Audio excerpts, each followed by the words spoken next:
Hello, everybody.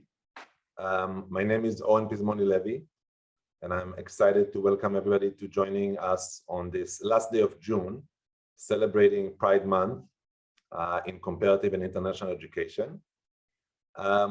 Before I give a quick welcome note, I just want to recognize the co-sponsors of today's event, the CIS, the Comparative and International Education Society, Sexual Orientation, Gender Identity and Expression, SIG, the SOGI SIG, the Pride Network, led by teachers, alumni, and staff of the Teach for All network, the GLSEN Research Institute, the Global Observatory of LGBTQ+ Education and Advocacy at Teachers College, Columbia University, and the School of International Service at American University in Washington, DC.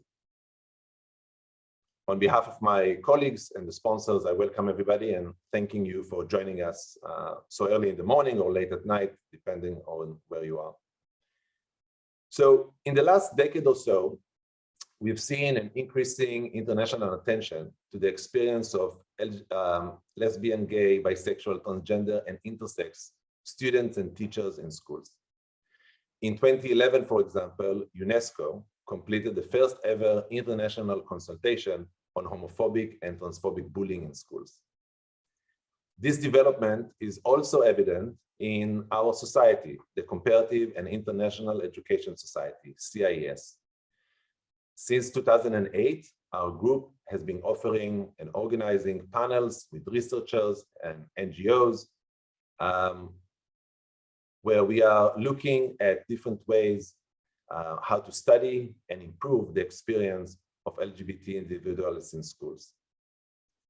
10 years after our first panel in 2008, we were able to establish an official special interest group, a SIG, within the society with the title Sexual Orientation, Gender Identity and Expression. In addition to organizing panels and events at CIS, we are also looking for ways to engage the broader public. This panel or webinar is part of this effort. So again, welcome everybody and thank you for joining us. Here is the plan for the day. I just gave you a very quick welcome note. I'm going to introduce the panelists in a second or two. Then we are going to have 3 rounds of questions that I shared with the panelists ahead of time. Each of them will take a couple of minutes to respond, with the hope that around 8:40, 8:45, we will open the discussion for Q&A from the audience. If you're comfortable speaking or writing in English, please use the Q&A option to submit your question. If you feel more comfortable speaking and writing in Portuguese or Spanish, please use the chat box and our interpreters will help us with the communication. Let me introduce our great panelists. First, we have Devika Anand, a recent alumna of Teach for India. We have Joe Kosciw, director of the GLSEN Research Institute. We have Augusto's Rosas, current Enseña Peru fellow. And we have Naomi Moland, a professor at American University. So without any more delays, I want to jump in and start with the first question.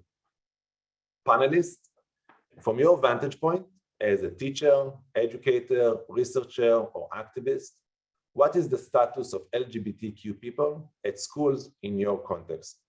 Please take up to 5 minutes to respond to this question. We'll start with Devika. Great, thank you so much for that question, Oren. And thank you so much, everybody who joined in, right? Very excited to see how you're taking away what you're sharing today. As introduced, I'm from Teach for India, which means I spent the last 2 years teaching in Indian government schools. I taught 8th, 9th, and 10th graders, which are secondary classrooms here in India.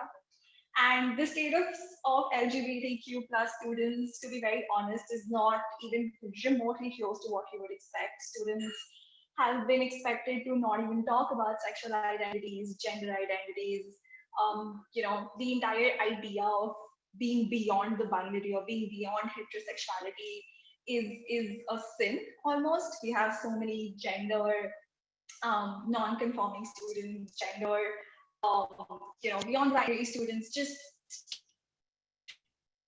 understand what gender is all about, what their gender is all about. And more often than not, they just ask to sort of be pushed into the corners and be dismissed. They're dismissed very easily. So I think that is the reality that we face.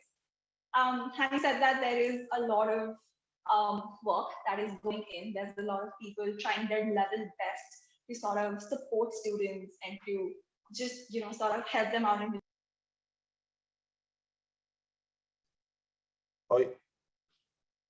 Okay, that happens. So as we are waiting for Devika to come back, I suggest we go back, we move to Joe, if that's okay, Joe? Sure. Thank you, Oren. Thank you, everyone, for scheduling this in particular, Zachary and Oren. So GLSEN is a US-based NGO, and initially most of our research has been done on LGBTQ students in the United States. And why we started doing this was to really, there was no evidence 20 years ago about what LGBTQ students were experiencing in school. So it was important for program development and advocacy, because it was very easy for people to say, we don't have LGBTQ students in our schools, or our schools are great here, go next door. Like, people were not, there was no evidence to say, look, this is what's going on. But we have been working, giving back to the global community and working with NGOs in other countries across the globe who actually were in the same position, of wanting to affect change in schools and needed the evidence, and partnering with Oren on a lot of this work. And I think in over 20 plus countries that we have worked with who've done sort of work on school climate, sort of looking at what are the experiences of LGBTQ students in school. So I can speak to student experience, not teachers. And I would say one of the things that is pretty universal is making disparaging remarks about about someone's sexual orientation or gender identity or gender expression is unfortunately universal. And obviously that takes on different looks and different words in different countries. But I think we find across the board that I think is something that LGBTQ students face. It may not always be directed at them, but it's part of the school culture where it is, it's the norm for that language to be used, which can most often feel very bad and for the students who are hearing that in school. And similarly, although we see lots of differences, we see differences across countries and regions, experiencing bullying, harassment, and victimization is also pretty high for students who are identifying as LGBTQ, regardless of whether they're out in school or not. And because of their sexual orientation or their perceived sexual orientation, and because of their gender expression. And I will say that gender and gender expression is an interesting thing, and I think we need to dig deeper into it. But I think I believe my sense of thinking of all of the data in the countries we've worked with is that does take on a different nature. Whereas I think, especially when it's about policing what is considered feminine behavior, sort of how girls should be performing. I think one thing that is more universal is masculinity around boys. Sort of boys should be acting more masculine. But depending on region, and I think we saw this a little bit in Latin America and in Southern and Eastern Europe, sort of the same sort of policing around girls' feminine behavior is also pretty common, something that we don't see. I mean, it happens here in the United States. It's just much more common for there to be comments from teachers, from other students around sort of how boys are performing their gender than girls. And I think that we see in certain regions that actually girls are also experiencing high levels of sort of that kind of policing around their behaviors.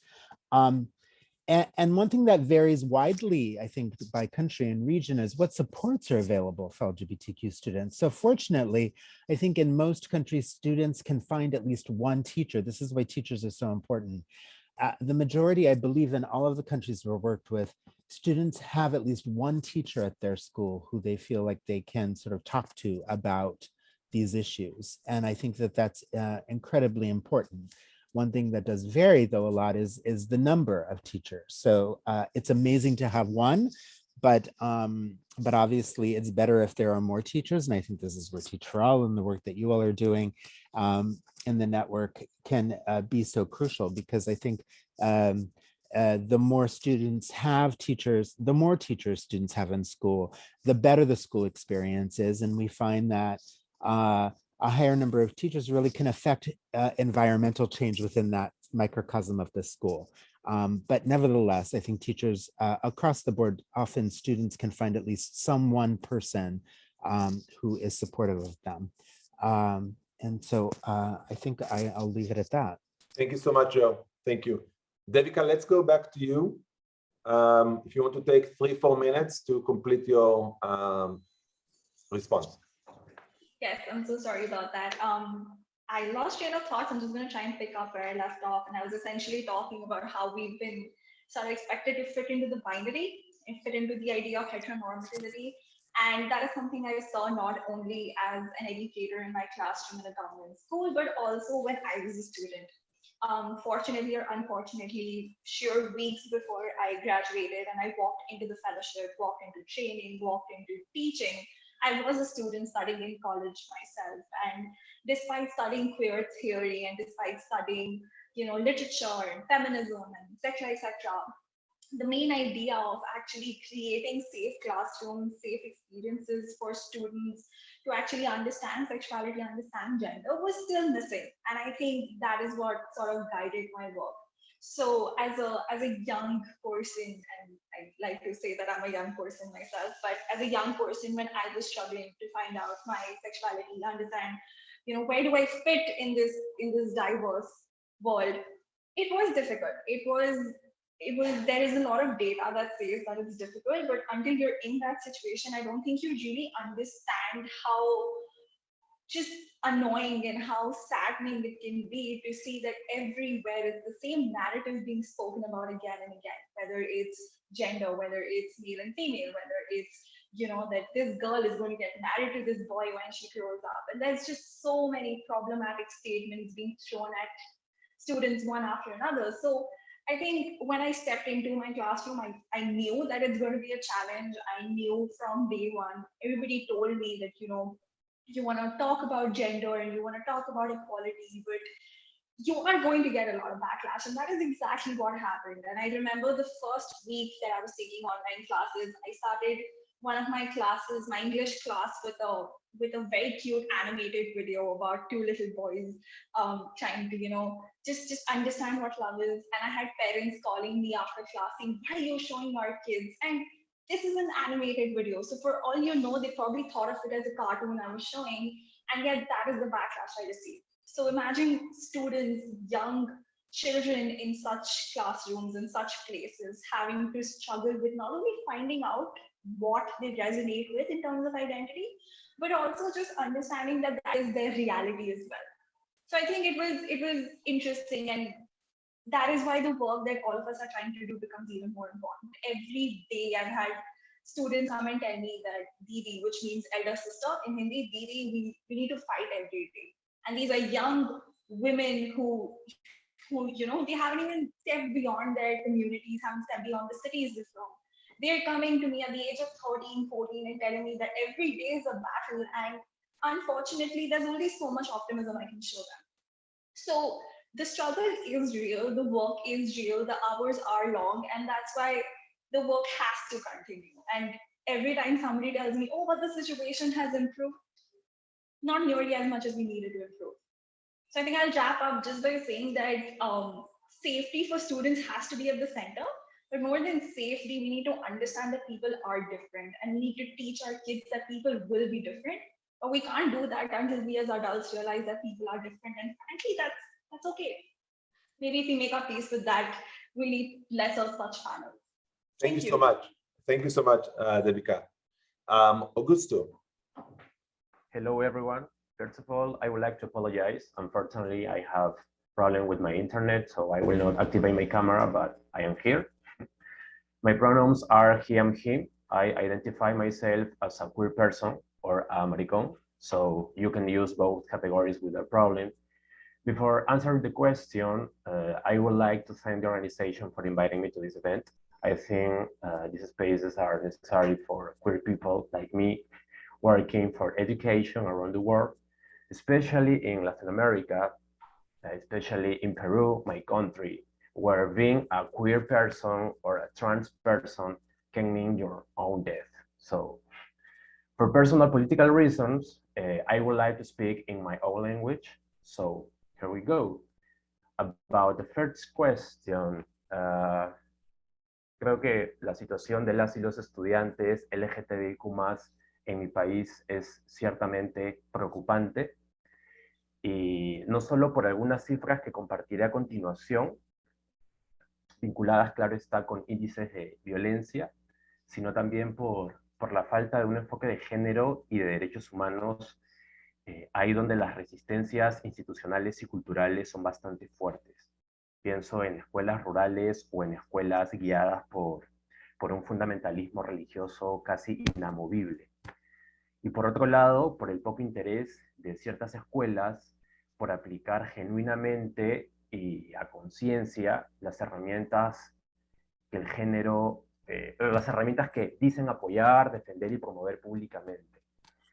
Este panorama es bastante preocupante también debido a la falta de respuestas o de salidas institucionales que incluya la perspectiva de los niños, las niñas y adolescentes, pudiendo ser ellos, ellas y ellas quienes puedan también tomar decisiones sobre un terreno que atraviesa sus propias vidas, emociones, cuerpos y existencias.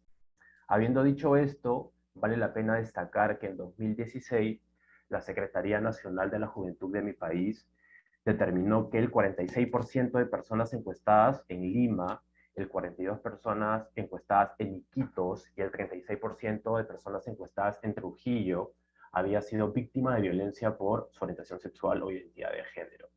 En este mismo año se publicó un estudio nacional sobre el clima escolar en el que se determinó que por lo menos 9 de cada 10 estudiantes LGTBIQ+ había sido víctima de acoso verbal, 2 de cada 5 habían sufrido agresiones físicas y por lo menos la mitad fueron víctimas de acoso sexual.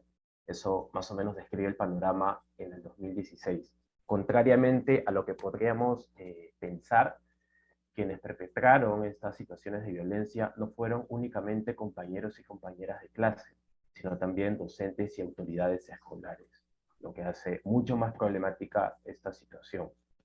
Ahora, durante la pandemia por COVID-19, el Ministerio de Educación de mi país, a través del portal CICD, registró casos de violencia escolar, tomando en cuenta, por supuesto, la orientación sexual e identidad de género como motivo de violencia. No obstante, ambas categorías, lamentablemente, fueron tomadas como una sola variable, lo que dificultó el tratamiento y la atención especializada para cada una de ellas. Y no solo eso, esta plataforma del Ministerio de Educación de mi país presentó un descenso en el número de casos de violencia en razón de género reportados durante la pandemia. Si en el 2019 esta plataforma reportó 118 casos, durante la pandemia bajó a 10, lo que explicaría también que estas cifras no revelan la situación de nuestros estudiantes LGTBIQ.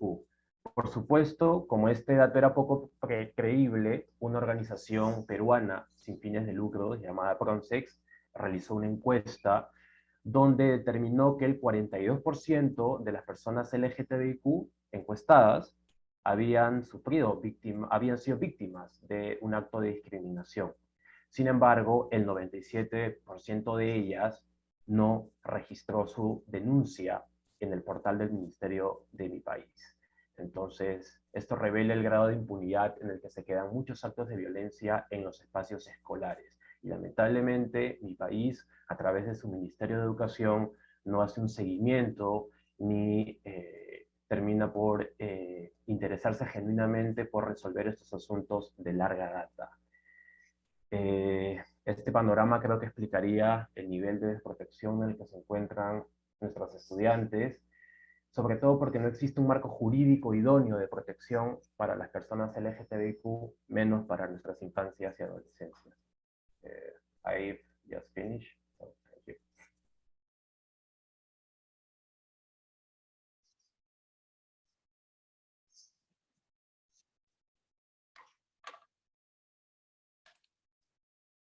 Thank you so much, Augusto. And now, Naomi. Hi, everyone. Thank you so much as well for inviting me to be a part of this. It's been really wonderful already to hear some of the different perspectives. So I'll speak just briefly, very briefly, to sort of two different contexts in which I've conducted research. Dr. Pizmony-Levy, who's moderating the panel today, did a phenomenal global survey of NGOs that serve LGBT youth a few years ago. And he and his team of researchers did, I think, received responses from like 350 organizations around the world. So part of a follow-up study that he and I and some others worked on was doing some qualitative interviews with activists who work in different contexts around the world. So I'll focus just briefly on sub-Saharan Africa right now, because that's a region that hasn't been mentioned thus far and that we've done some research in. And then in a moment, I'll talk about more recent research that I've been working on. So with the sub-Saharan African context,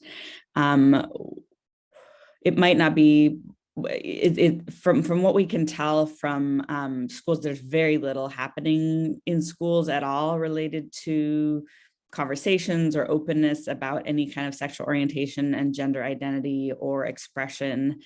In many of the countries where we interviewed people, public opinion shows like 95 to 97% of people are against homosexuality, and very, very strong public opinion against homosexuality, as well as in many of the countries in Africa and sub-Saharan Africa criminalize homosexuality, some even by the death penalty, and others by long prison sentences. So you can imagine that in that kind of context, there's not a lot happening in schools related to education related to making schools more welcoming or more open to LGBTQI persons.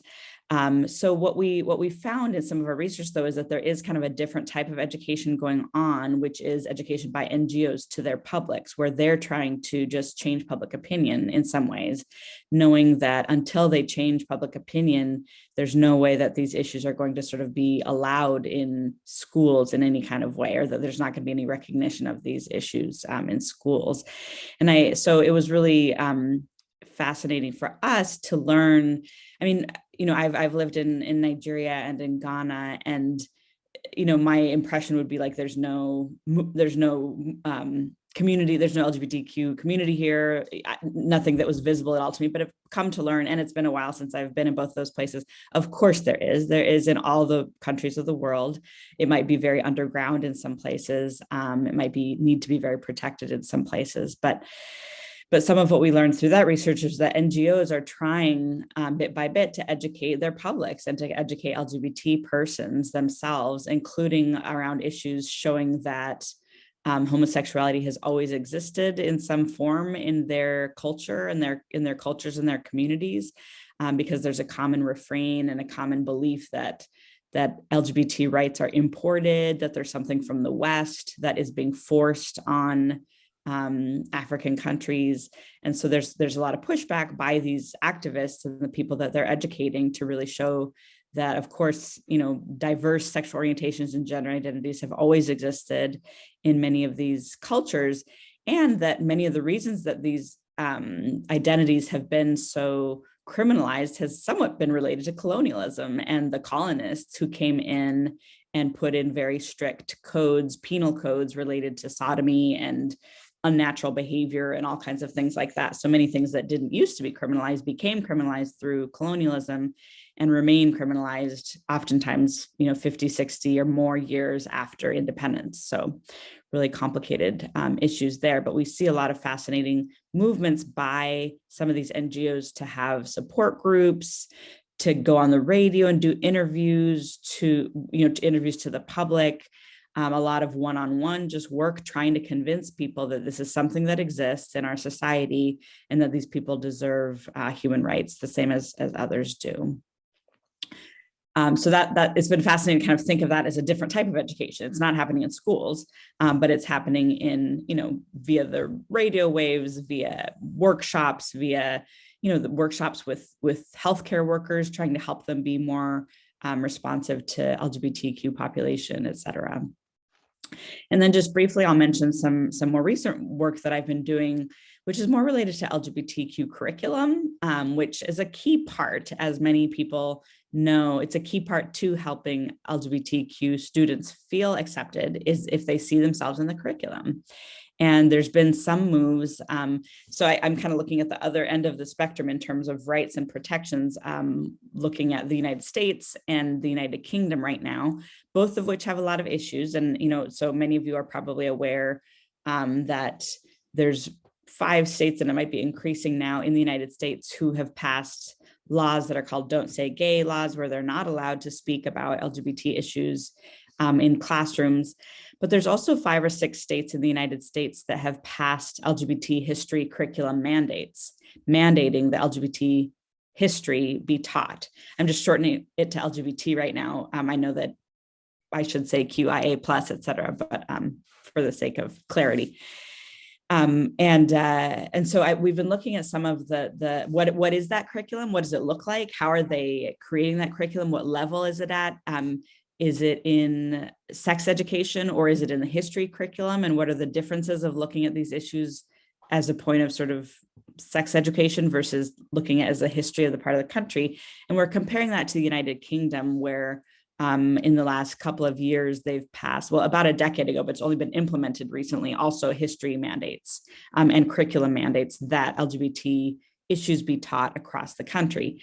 And we're studying some of the backlash that these curriculum mandates are facing in both the UK and the US, and some really fascinating and complex ways how some of the backlash has been from minority groups, including minority ethnic and racial groups, as well as minority religious groups. So for example, in the UK, there was wide, extensive protests against these curriculum, predominantly by the Muslim Pakistani population and other populations as well, but that was one of the large groups involved, which then led to them being portrayed in the British media as being like backwards, intolerant. So it's really fascinating and difficult forms of what I'm kind of thinking of as circular discrimination, where one group's discrimination leads to them being discriminated by somebody else, and really complex issues that way. And sort of so showing that these issues also face challenges in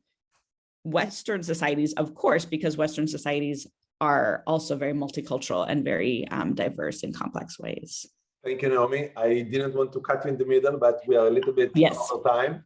Thank you for giving us the perspective. I would just say one of the things that I really like in our panel today already is how much there is crossover of themes and connections. Like, it's wonderful to see the researchers speaking and then to see people on the ground and their experiences, the differences between the West and the Global South. And also what I really like is how Augusto was referencing research that some of us were involved in Peru or other countries. So to see all the connectivity between the themes is wonderful. So thank you.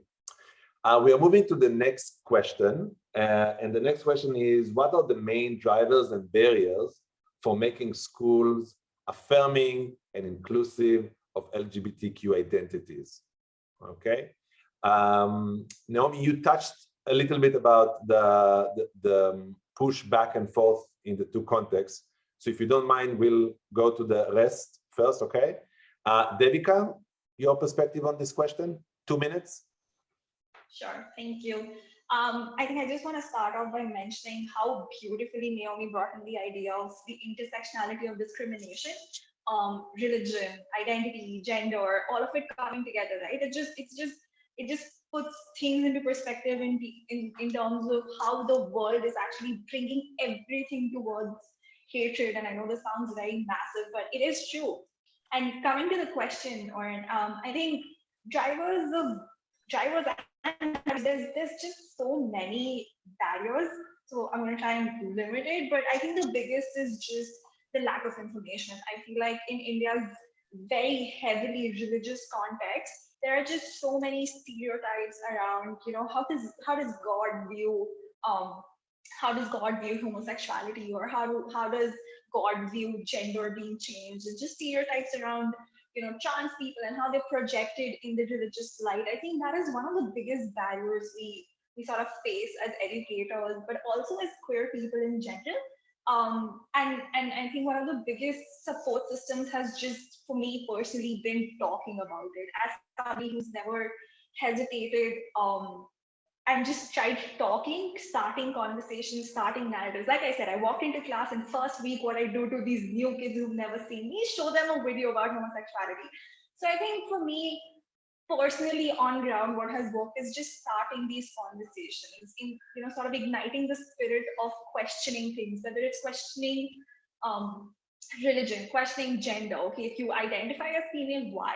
Is it the stereotypes you've been taught, or is it what you resonate with? So I think the idea of questioning, the idea of igniting igniting the questions, I would say, or just pushing people to respectfully challenge existing norms is something that's worked beautifully. And there is a lot of other things, like bringing in inclusive education and bringing in educators who can actually, take this work forward. But on ground, I have had the privilege of working with educators who are allies, who are members of the community, who are trying so hard every day. And then we do have educators stepping into classrooms and saying, you know what, you all are going to get married in the next 5 years, and there's nothing we can do about it. So I think there's this very polarizing sort of two kinds of educators that I've had the privilege of seeing in my time.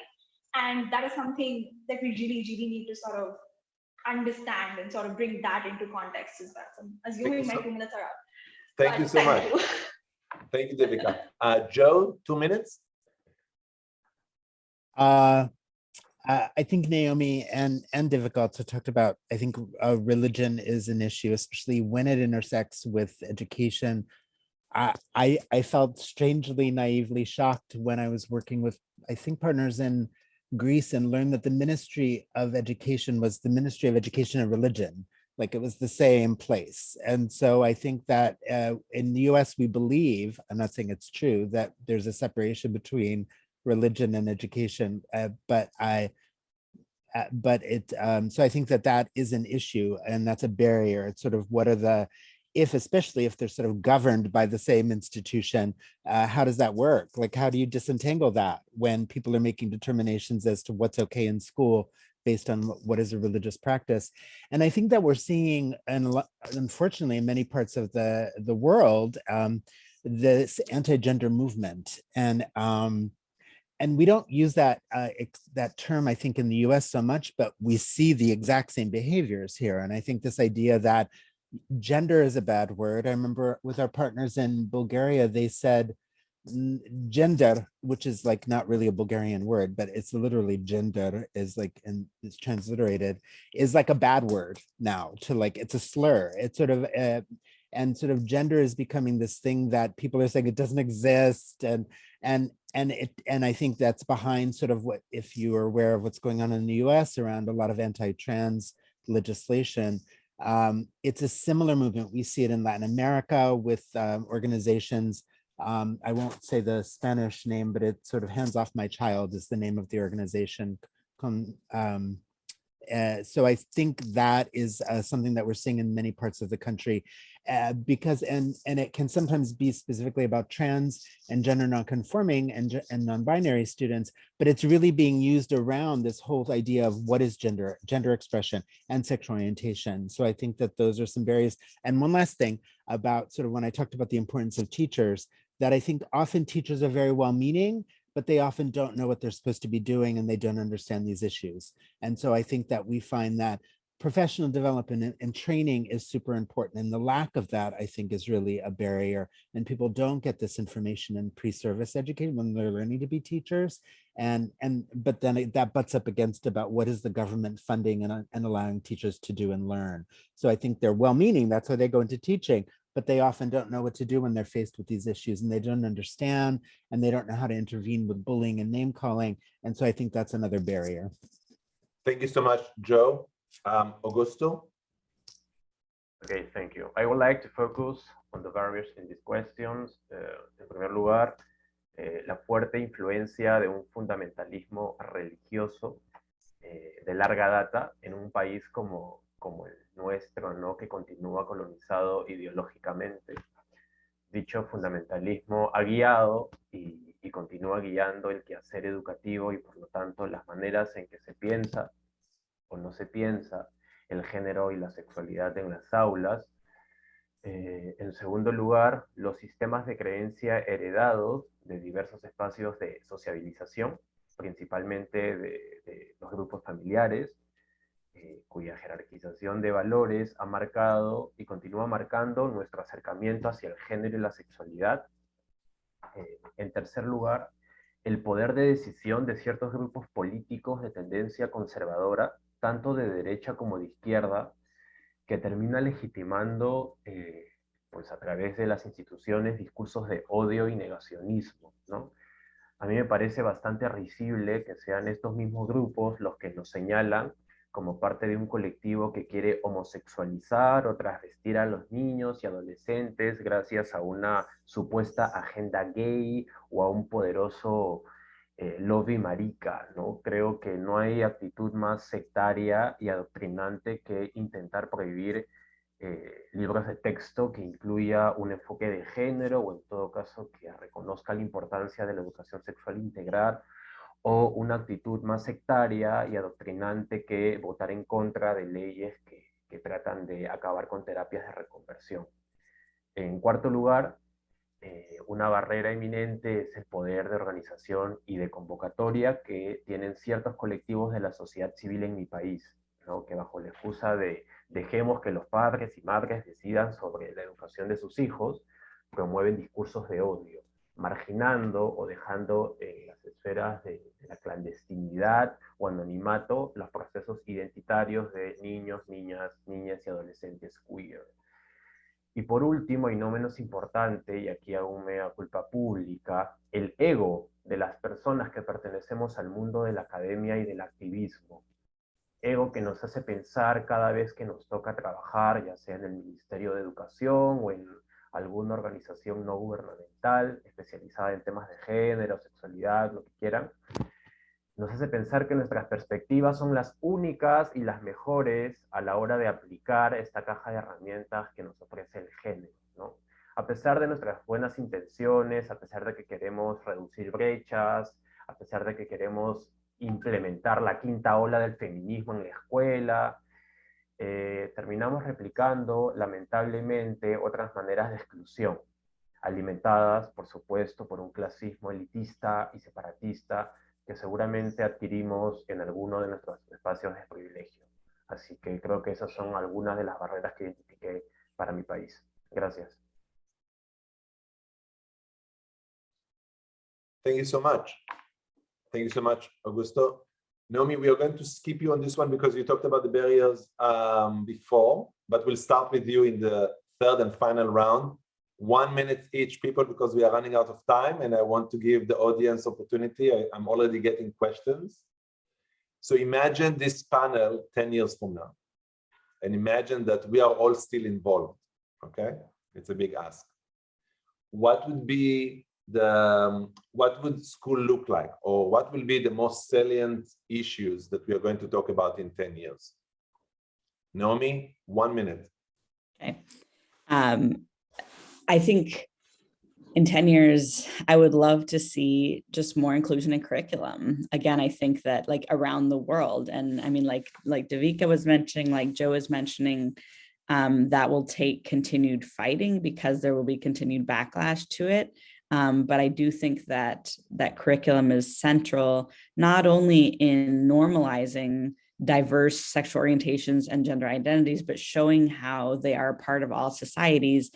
And that's important not only for students who identify as LGBTQIA, but also for students who don't, for all students need to see that diverse sexual orientations and gender identities are part of their community. And I think curriculum is one way to do that. Thank you, Naomi. Devika?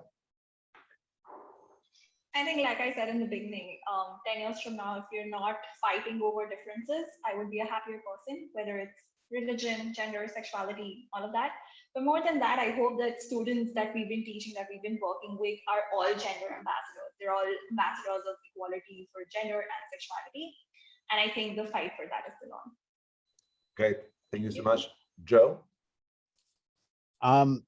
I think of a good news, bad news. I think the good news is we'll see sort of increased resources. I think we'll see better teacher understanding of sort of SOGI issues in education, hopefully more curriculum.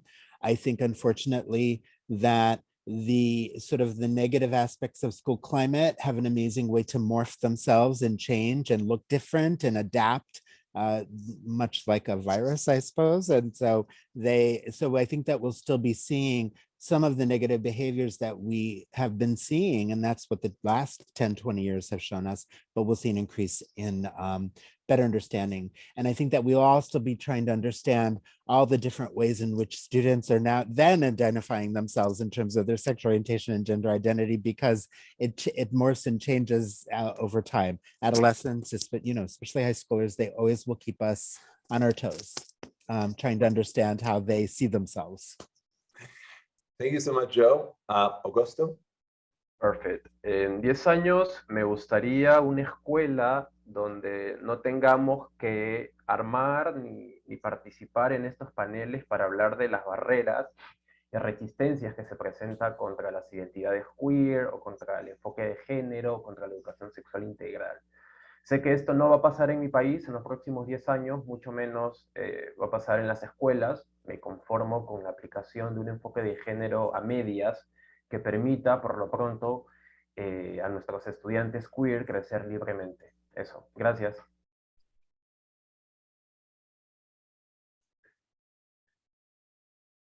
Thank you so much, Augusto. Thank you so much, everybody. It's 8:45. We are just on time with all the complications we had. This is amazing. And now I want to move to the Q&A.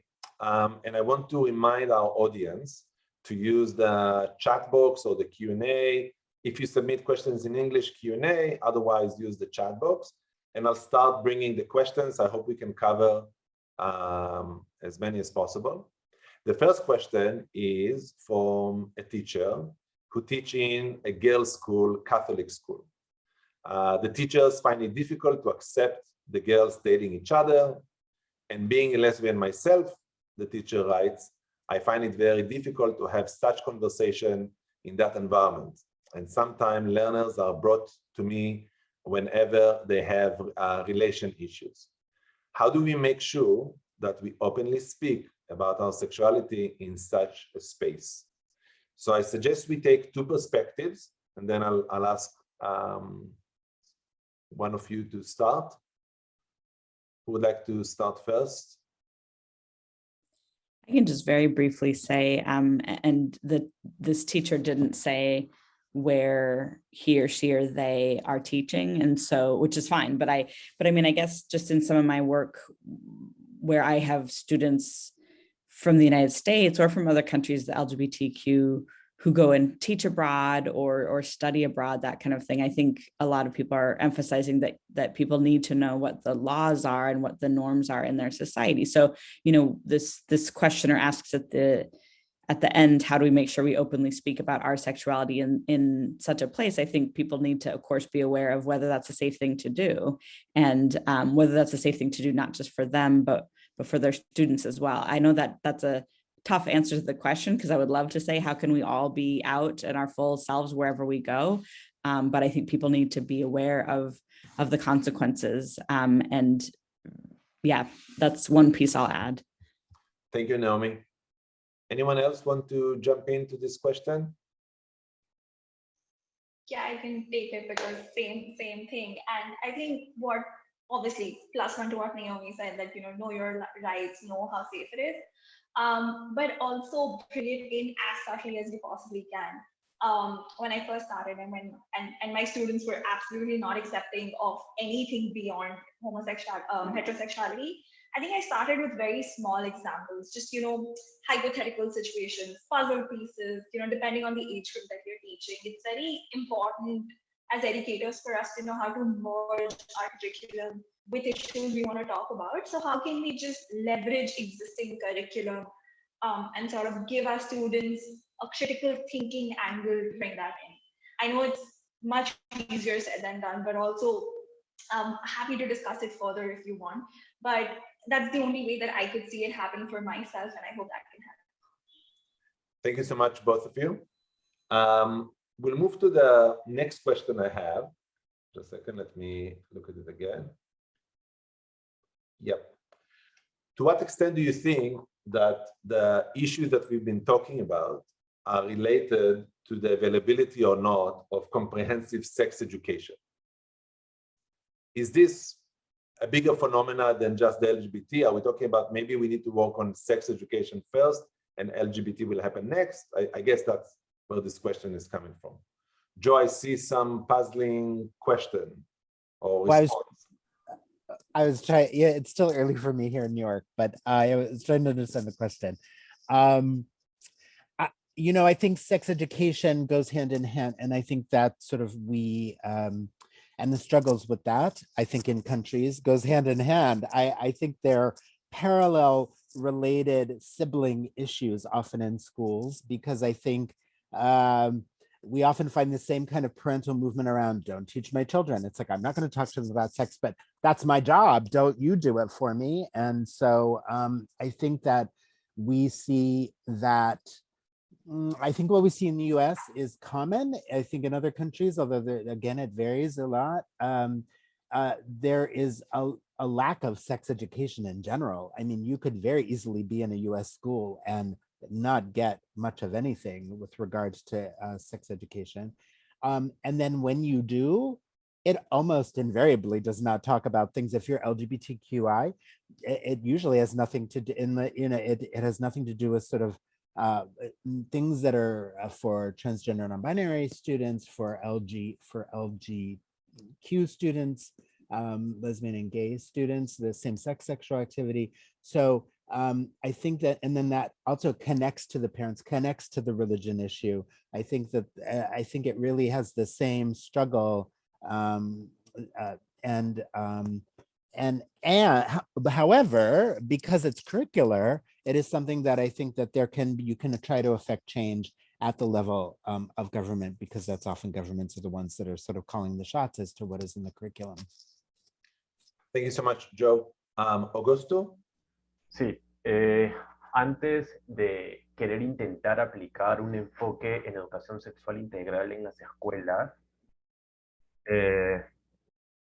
creo que es importante reconocer en mi país, por lo pronto,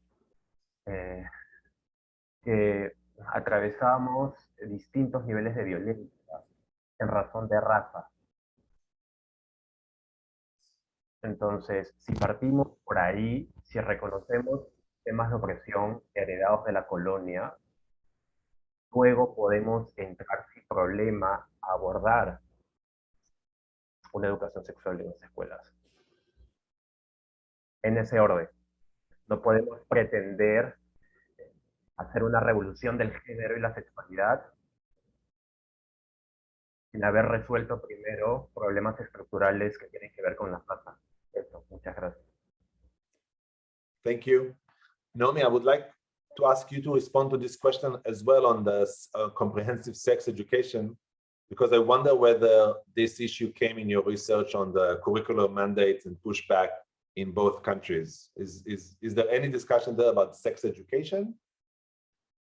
I missed part of the beginning. Was that question addressed to me? This one, yes. Okay, this one, yeah.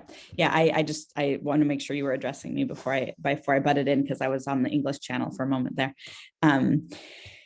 So, in the UK, the mandate that we're looking at, the LGBT curriculum mandate that we're looking at is more connected to sex ed than in the United States. And it's really fascinating to think about kind of what falls under sex education in different countries as well.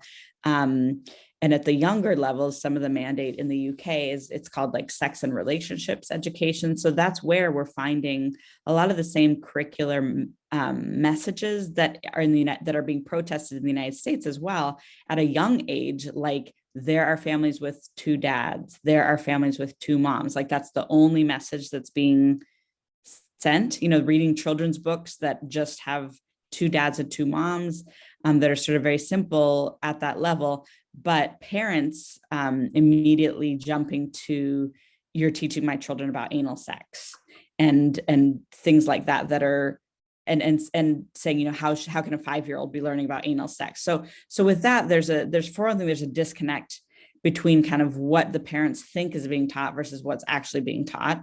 And how do you kind of help parents to understand that? And it's an exaggeration that's strategically used by people who are against LGBT plus related curriculum. But that's one of the things we're looking at, is really, it's fascinating to see kind of what exists in sex ed versus what exists in history education, because a lot of what the proponents of LGBT curriculum are saying is this has nothing to do with sex. We're not teaching your kids how to have any kind of sex. We're teaching them about different people in our society and different members of our society and how they should be treated with human rights just like anyone else. But I think, like Joe mentioned, the two issues get connected even when they're kind of not connected.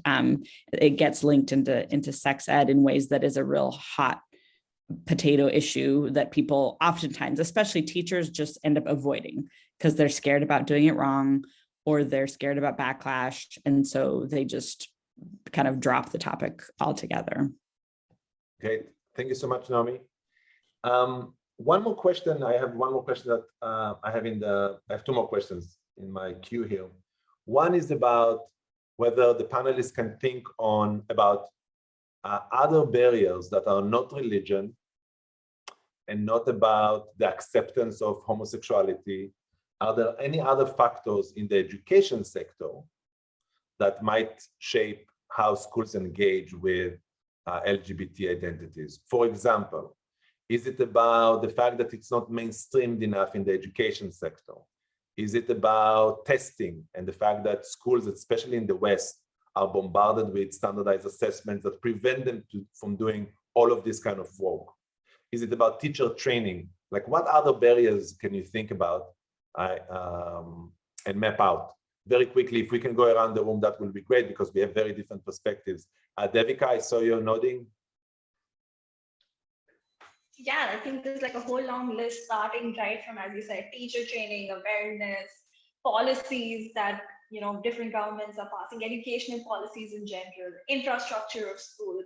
I was in the countryside in India right now, and I was engaging with women development camps for teenagers, and there is just no space for them to even blot out the word gender beyond binary. I had students, I had trainers teaching kids about diverse sexualities, and I had principals walking in and saying, what are you doing? So it's a systemic, and I know this is going to sound very cliched, but it's a systemic breakdown that's happening at every single level, starting right from policies.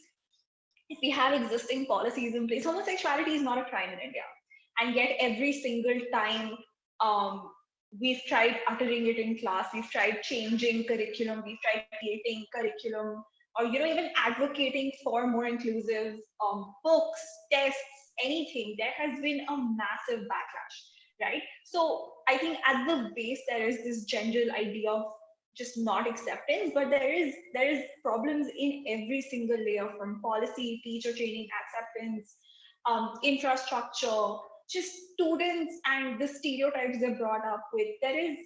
I spoke about religion because that's the first thing that came to my mind, but we need to understand that when society is not talking about an issue, or when society is not letting an issue being talked about, there are breakdowns happening across the society itself, right? So I think that is where I'm coming from. Thank you so much. Augusto? Sí, para mí cuando el currículo educativo deje de ser problemático, ahí es donde tenemos que poner más atención. Yo creo que siempre los currículos educativos tienen que ser problemáticos porque deben incluirse la mayor cantidad de perspectivas de todos los actores sociales. De lo contrario, estaríamos impartiendo una manera de entender la pedagogía. En mi país, por ejemplo, hace poco el presidente no revisó un proyecto de ley que intentaba, digamos, sacar el enfoque de educación sexual integral del currículo nacional. Eso hizo que, por ejemplo, muchos grupos activistas y organizaciones de la sociedad civil se pronuncien y hagan una serie de manifestaciones preguntándose por qué, ¿no?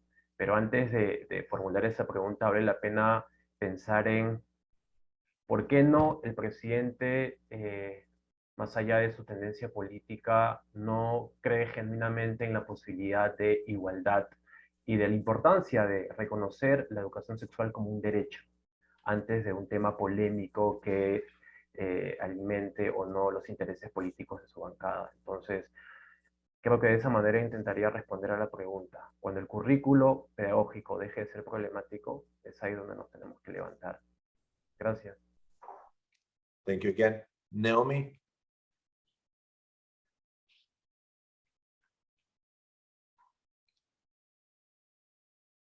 Naomi? Okay, I couldn't hear you, Oren, because you're not on the English channel.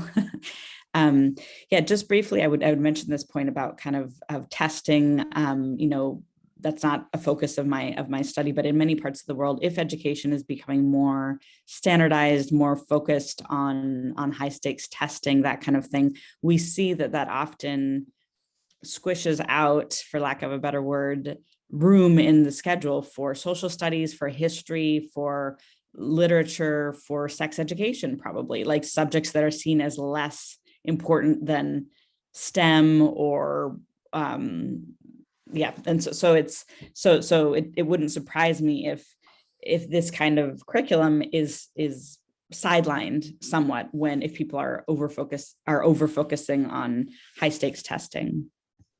Okay, thank you so much. And I think Joe is the last. Yeah, Joe will go last.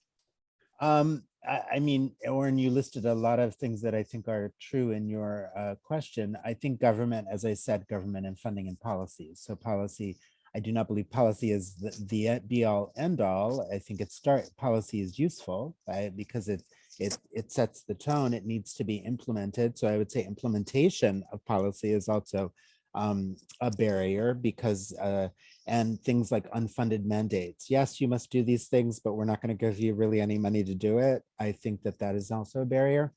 And I also think really supporting supporting youth voice and advocacy. I think that in cultures and places and schools where school leaders actually will pay attention to and have listen to what students are experiencing, that students can really be important voices for change. And that isn't always the case, but I think that is also a barrier because students have been amazing advocates for themselves in many of these areas. Thank you so much, everybody, for engaging today with me, for all your comments and for your answers.